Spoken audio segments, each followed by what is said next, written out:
Hi guys, Knife Detector here again. Want to welcome all of my current subscribers and say thank you to my new subscribers subscribing to my channel. And I want to let you know that this is the third installment of my series of knives that I bought at Bussey's Flea Market. Third and last installment for this last trip to Bussey's Flea Market in San Antonio.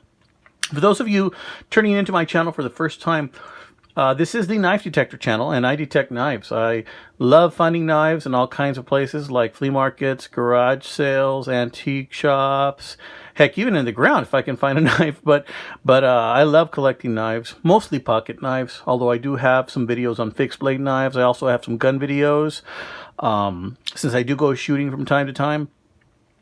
On my channel, I make videos on mostly vintage knives, but also some unique knives and a few modern knives. You may find a knife in my channel that you remember from your childhood, or you may find a knife that you remember your dad had or your grandfather had, or an uncle or a friend, or that you used to have and you lost track of over the years. Knives are a portal to nostalgia, a portal to new friendships. They're conversation starters, and they are very useful tools. But not just useful tools to use with your hands. They're useful tools that can begin friendships. And I love going to flea markets and bartering and trading and talking knives with friends of all ages. Friends that are 20, 30 years older than me, or maybe even 20, 30 years younger than me. And they bridge all gaps, guys. It's a common ground. So this is the third knife I bought. This is a Buck 110, guys. A lot of you knifers out there, a lot of you knife guys know this knife very well. This is a Buck 110, and this is a 4-dot. It's a little dirty because I was cutting some apples, as you can see from the video. A little snack for me. Maybe I put a little bit of honey on it and have that in a little bit.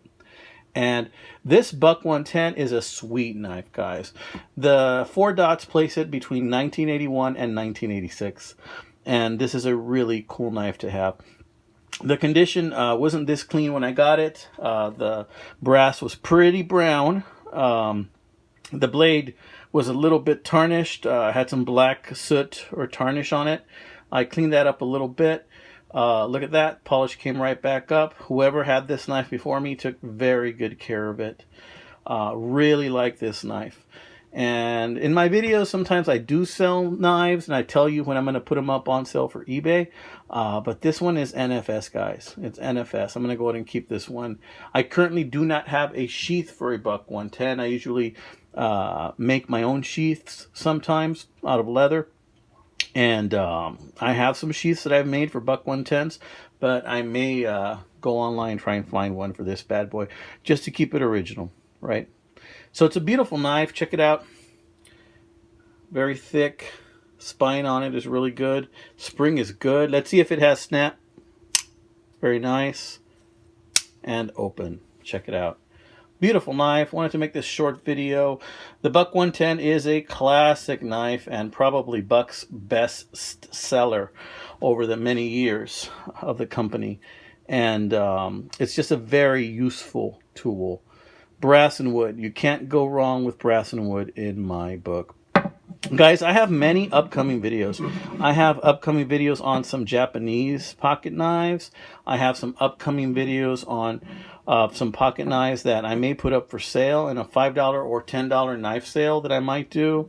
I have some pocket knives that are from Pakistan that are kind of unique. And remember, one of the things I do is I show unique videos of unique knives. So if you are into those, I do have some of those.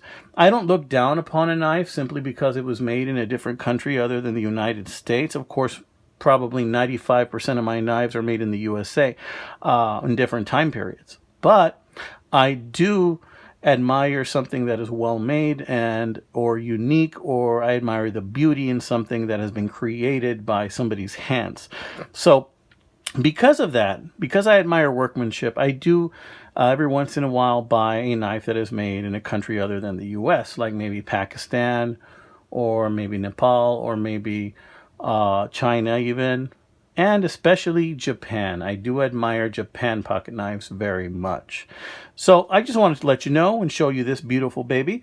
And I know that there are many like it, but this one is mine, as I'm sure that you guys have some too. And that famous saying in that movie goes, there are many like it, but this one is mine. And I'm sure you guys know what I'm talking about. All right, guys, this is a Knife Detector signing off, saying please like and subscribe. You'll be helping me immensely. And God bless you, my friends. Take care and stay sharp.